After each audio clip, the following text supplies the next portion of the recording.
ආයුබෝවන් මෙම ටියුටෝරියල් එකෙන් coastal and high seas පෝර්ටලේ වෙත පිවිසෙන ආකාරය සහ එහි දත්ත නිරීක්ෂණය කරන ආකාරය පිළිබඳ පැහැදිලි කරයි.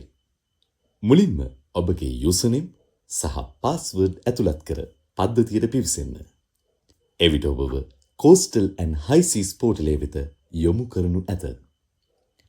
Fish production analysis.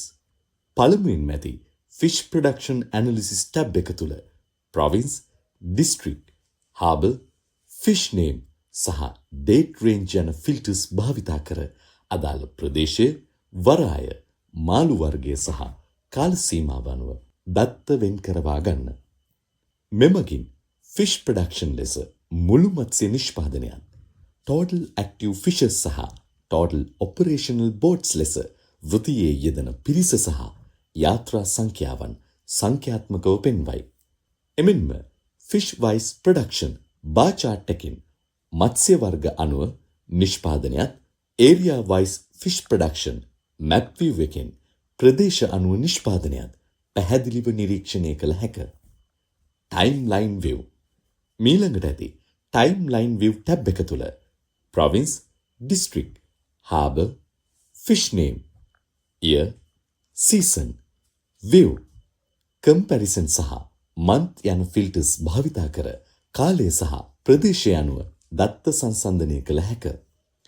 මෙහි ප්‍රතිඵල ලෙස total operational boats, total fishes production සහ total active fishes යන දත්ත පෙන්වන අතර fish production trend, active fishermen trend සහ fish catch efficiency per boat යන bar charts මගින් කාලයත් සමග මත්ස්‍ය නිෂ්පාදනය සහ ධීවර කාර්යක්ෂමතාවයේ සිදුවන වෙනස් වීම් විශ්ලේෂණය කළ හැක. Fish catch and harbour analysis.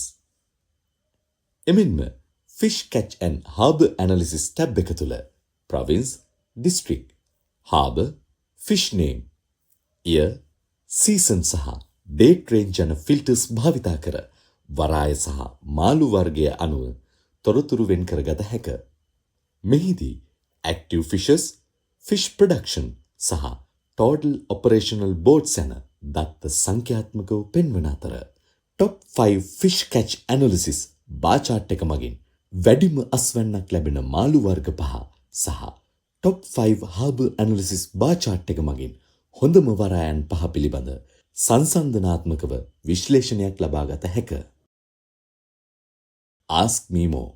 අවසානයේ ඇති Ask me more tab එක භාවිතා කර පද්ධතියේ දත්ත පිළිබඳ ඔබට ඇති ඕනෑම ප්‍රශ්නයක් ඇතුළත් කර ශනිකව පිළිතුරු ලබා ගැනීමේ හැකියාවද පවතී.